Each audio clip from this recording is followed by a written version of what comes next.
Құрметті балалар, бүгін біздің сабағында бізде жаңа тақырып, ол танымға бастар жол.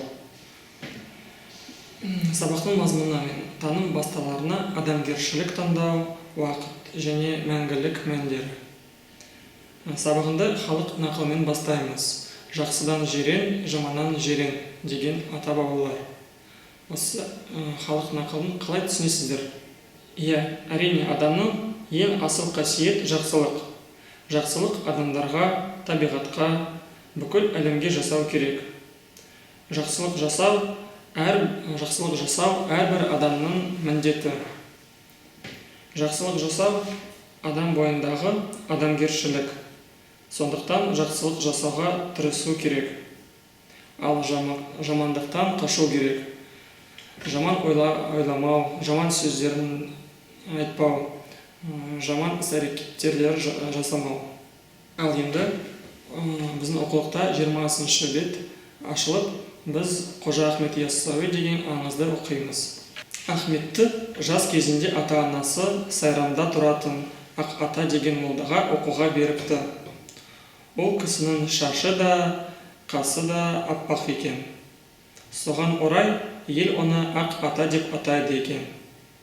Бір күні Ақ ата сабақтан соң балаларға: "Үйге барған соң ешкімге көрсетпей, бір тауық немесе бір қораз сойып, ертең өздеріңмен бірге сабаққа алып келіңдер" деп тапсырма беріпті.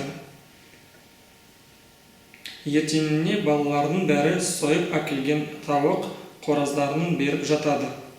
Тек Ахмет қана ұстазына тірі қораз ұсынады. Оны көрген Ақ ата: "Ахмет-ау, мұның қалай? Мен саған қоразды ешкімге көрсетпей сойып әкел деп едім ғой" дейді. Сонда Ахмет саспастан: "Ұстаз, мені кешіріңіз, мен қоразды соя алмадым. Мен оны адамның тығылып сойғанмен ар-ұжданым бәрін көріп тұрған жоқ па?" деп жауап береді. "Бәрекелді Ахметтім, мен сені сынып көру үшін барлық балаларға да осы тапсырманы берген едім. Сен сынақтан өттің" деп Ақ ата Ахметтің арқасынан қағыпты. Бұл аңыздың негізгі идеясы ар-ұжданды сақтау. Ал енді балалар, осы аңызды оқып, астындағы сұрақтарына жауап береміз.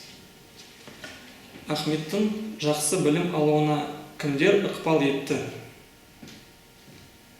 Ахметтің іс-әрекетінен нені ұғуға болады? Ар-ұжданым бәрін көріп тұр дегенді қалай түсінесіздер? Адам ар-ұждан дауысын қалай ести алады? Өзің ар-ұжданына сай іс-әрекет жасап жүрсің бе? Айтып беріңдер. Жарайсыңдар балалар. Ал енді біз жаңа ақпаратпен танысайық. Адам баласы үнемі ізгілікке, жақсылыққа ұмтылуымен өмір сүреді.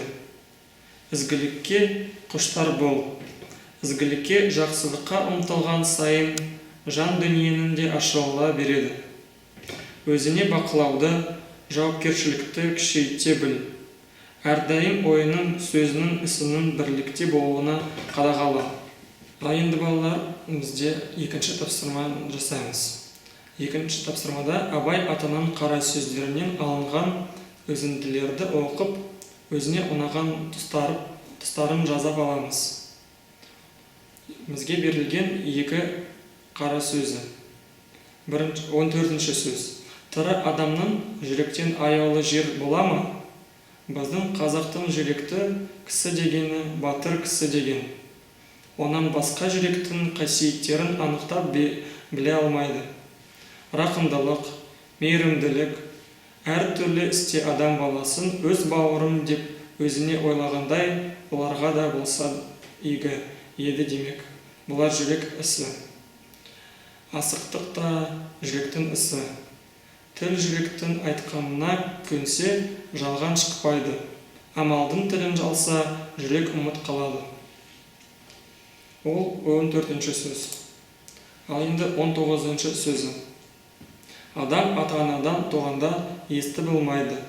Естіп, көріп, ұстап, татып өскерсе, дүниедегі жақсы, жаманды таниды.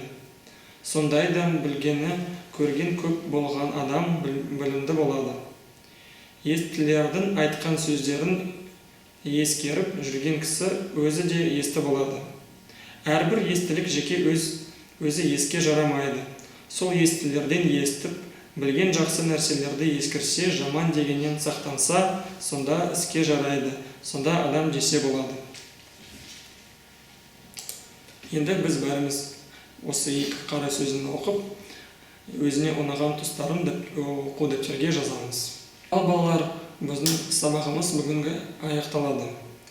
Мен сізге Кабуснамадан бір аңыз айтып беремін. Ей перзентім, қай кезде болмасын, жақсылық істеуді жадыңнан шығарма. Жақсылықты жалпы халыққа жаса, жамандықтан аулақ бол. Керісінше сөйлеме, теріс оймен ойлама. Бидайды көрсетіп арпа сатпа. Әр істе әділетті бол. Әділ жанға бидің де, қазаның де қажеті жоқ. Оқушылар, осы өмірде тек қана жақсы, адал жолмен жүру керек. Әрқашан тек жақсылық жасап, өз еліміздің патриоттық болуын керекпіз. Әр күнде жаңа білімді алуға тырысу керек. Сол жаңа білімді алып, осы білімді өз елімізге, өз ата-аналарына, өз отбасына пайдалануы керек. Әрбір сәтімізде өз-өзімізге сүйіспеншілікпен қарауы керек. Әлемге жақсылық жасап, бүкіл адамдарға тек жақсылық тілеу керек.